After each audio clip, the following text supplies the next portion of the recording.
a third Netflix star has launched a scathing attack on Meghan Markle. But this one is by far the most famous and by far the most, I guess, how do I even put it? Okay, let's get into it. Tim Dillon just lit up Meghan Markle like never before. On his latest podcast, the Netflix comedian went all in, calling Meghan criminally insane. And honestly, he didn't pull a single punch. The most brutal takedown, even though Tim Dillon is offering to work with Meghan Markle. Now, of course, Tim Dillon, you probably know him as the star of Netflix comedy series and the host of a very successful podcast. It's a comedy podcast, but let's just say he goes there. And when it comes to With Love Meghan, goodness me, he has gone there. And there is much truth in his version of comedy.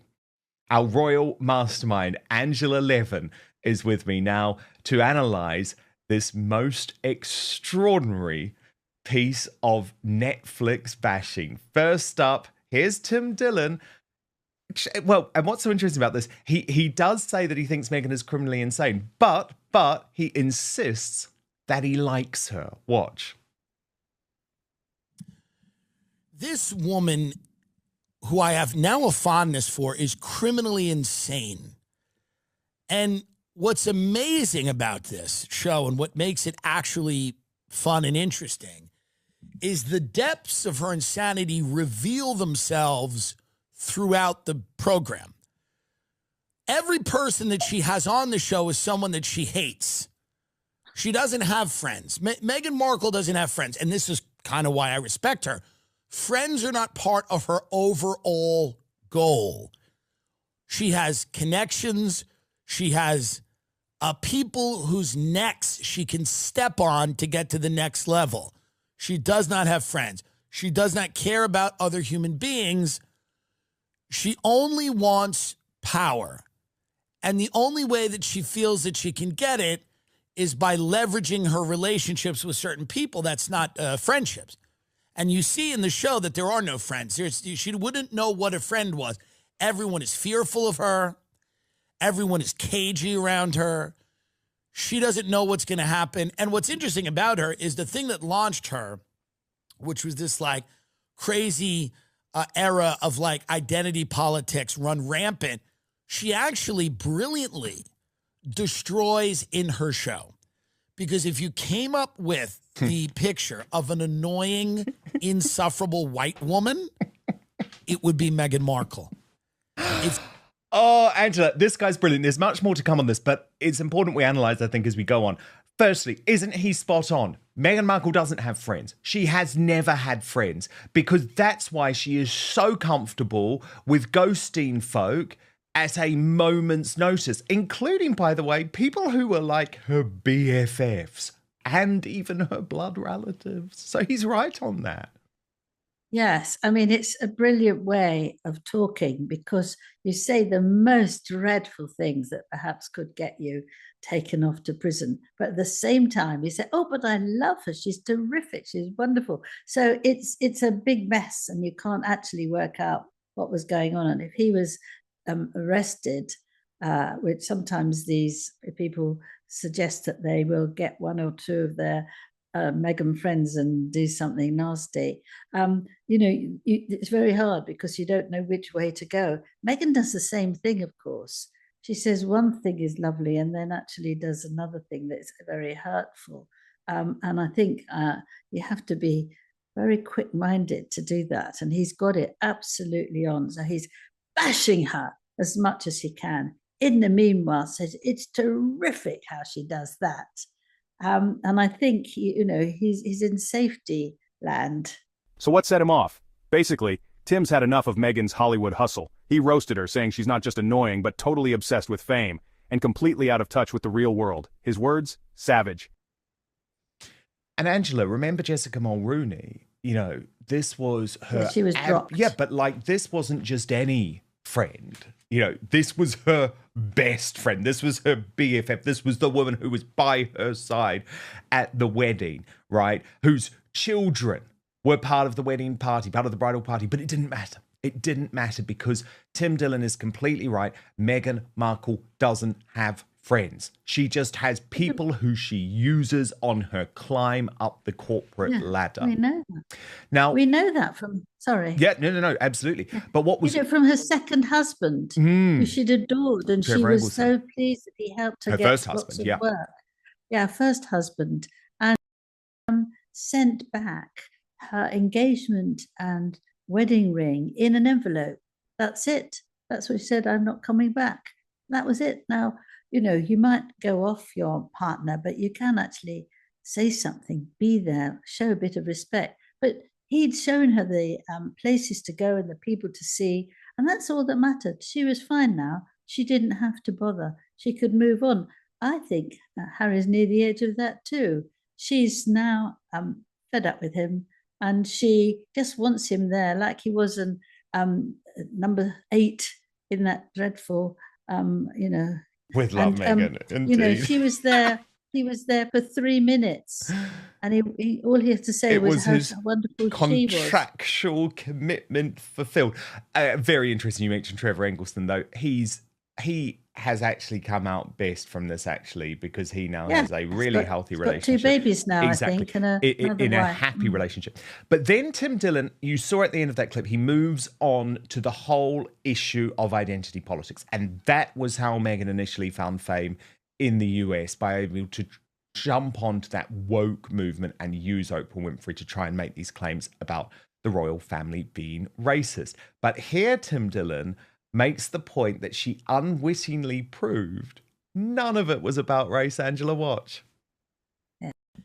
Meghan Markle, in her own show, proves that it is not about race.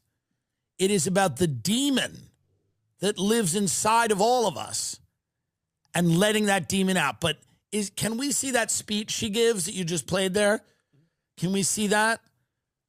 If you haven't watched this show, it's impossible to describe not only how entertaining it is, but again, for all the wrong reasons.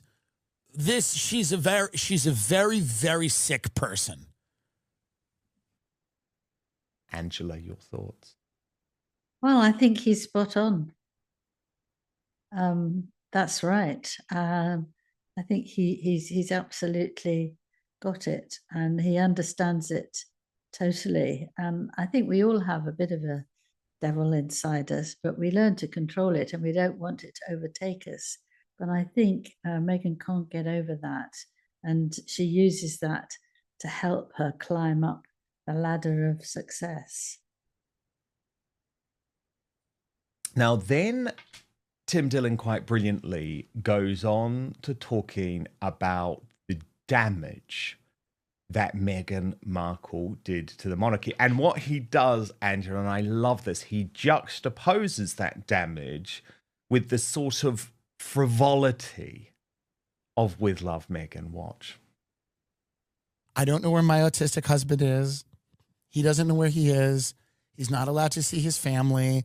I destroyed a monarchy so we could have a little dish, and you just take the cherry tomatoes, put them in a pan with a little garlic, and it's a family that's been around for centuries, and I destroyed it. And you want to wilt the vegetables, which is actually different than stewing them. Stewing them, they lose all of their character, but when you kind of wilt them, they're halfway between fresh and stewed. And I killed his mother, and I actually killed his father. They're both dead now. His father's not dead, but his mother is dead. His grandmother is dead because she couldn't bear to see what was happening. I also staged a chase in New York City like the one his mother had, and I've actually worn sweatshirts that his mother wore. I'm a deeply sick person, and it's just about kind of whipping up a cake, and it doesn't have to be perfect. We're just using local honey, and we fold that honey into the frosting, and the kids love it. Little Archie loves it, and Lilibet. And they're going to say to me, "What'd you do to Daddy's family?" And I said, "I killed them. I killed them all. And I brought you all back to Santa Barbara." She's a sick bitch.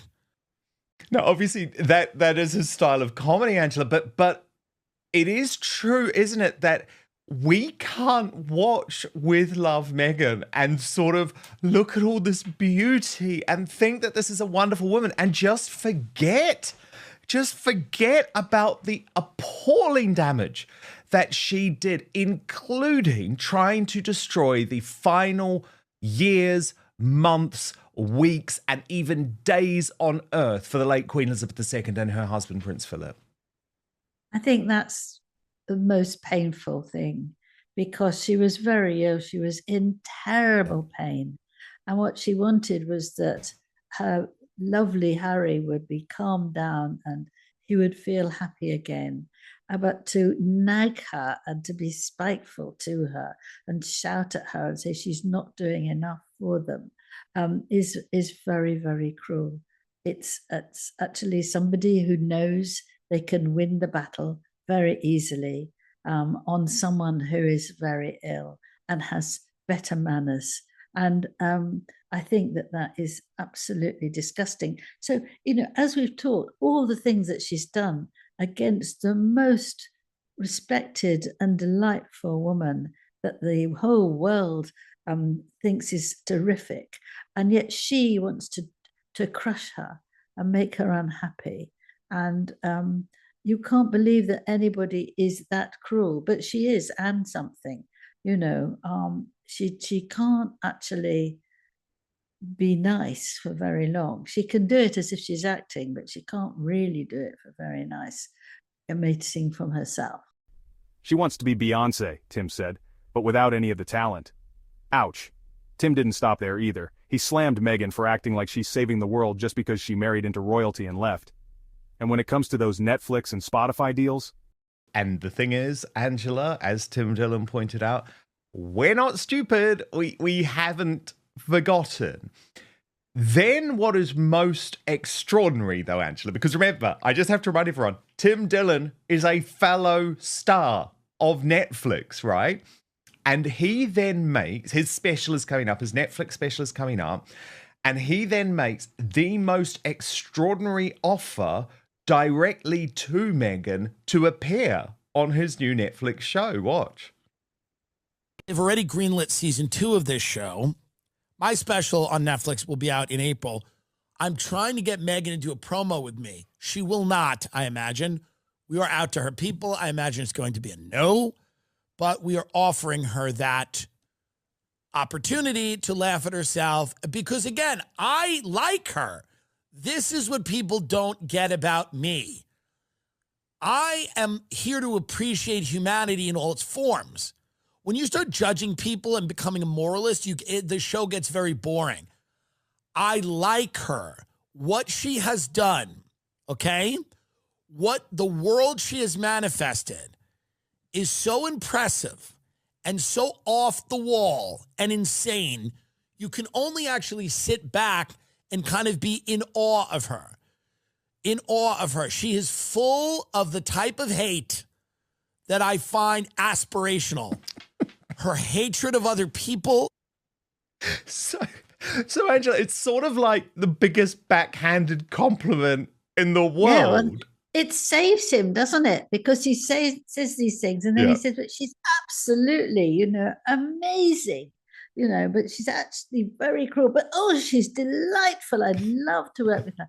And so it's he's 10 times cleverer than her, isn't he, really? To be able to get through all that and make everybody listen and laugh and know exactly both what he says and what he's meaning. It's very, very clever indeed. And even for Netflix, I mean, they obviously think that they don't want to stop him, and he can't actually make them feel that they shouldn't have anything more to do with Meghan, even though that's probably likely later on in this year. And so they just let him run, and that's very stimulating for him, isn't it? He can just get it all out of him. Well, indeed, because we've also seen Christine Baranski and Whitney Cummings, other Netflix stars, make comments about With Love Meghan. So there's certainly no sense that if you're part of the Netflix fold, she is in any way off limits. Tim Dillon then really dug into the fact, Angela, and I think this is one of the biggest flaws of the Netflix show. We discussed it in our review of With Love Meghan. She just really doesn't like hanging out with the celebrities like Mindy Kaling, who she feels are very much below her. This was Tim Dillon's take on that. Because she doesn't want to have to prance around with Mindy Kaling. She wants to be much more famous than that. She wants to be much more famous than that. But the guests that she has gotten, she is unhappy with them. They walk in and she has hatred in her eyes. She goes, why do I have to do this? I'm better than this. And that's the attitude that gets you far in this business. If you can hate your circumstances enough to create new ones, you're going to do good. So I think that Meghan will actually figure out a way. She'll get the things she wants. Yes, we all hate her, but it doesn't matter. She doesn't care that we hate her. You know why? She hates us. That's why she wins. She hates us. She hates us. She thinks we're pigs. We're disgusting. We don't know how to use fucking silverware. She thinks we're all Sieg Heiling in our backyard. We're just a bunch of fat Nazis who don't know how to make a proper cupcake.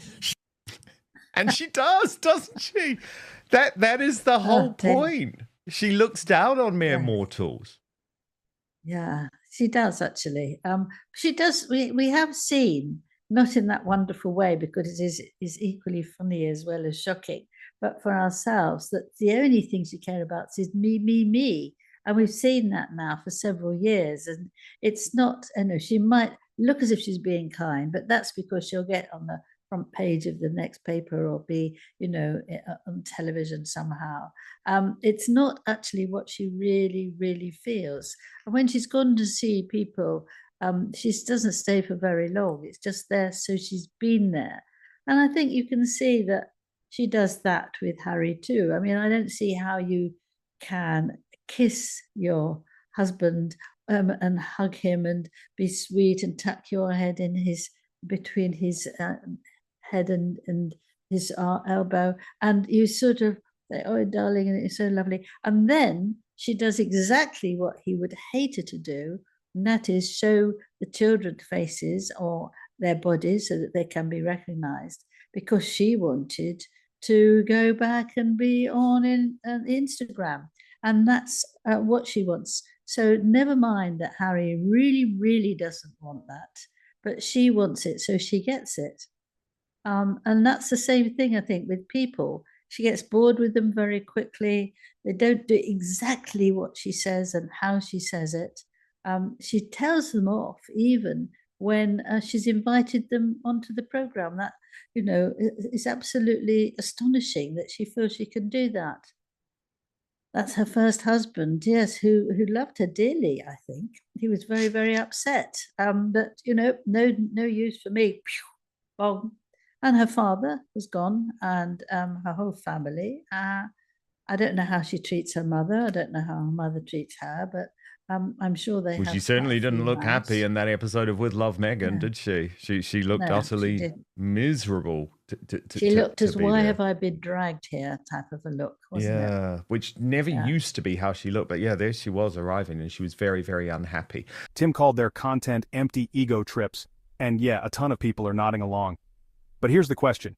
Is Tim just being hilariously brutal, or did he go way too far? Meghan Markle, misunderstood victim. Or is the public finally seeing through the brand? Let's be real. Love her or hate her, Meghan is always in the spotlight. But this time, even fans seem divided. So what do you think? Is Meghan Markle being unfairly targeted, or has she kind of earned this backlash? Drop your thoughts in the comments below. Let me know if you're Team Meghan or Team Tim said what we're all thinking. And hey, smash that like button if you're here for the unfiltered takes. Make sure to subscribe for more wild celebrity drama, royal news, and all the entertainment hot takes you won't hear anywhere else. This royal drama, it's far from over.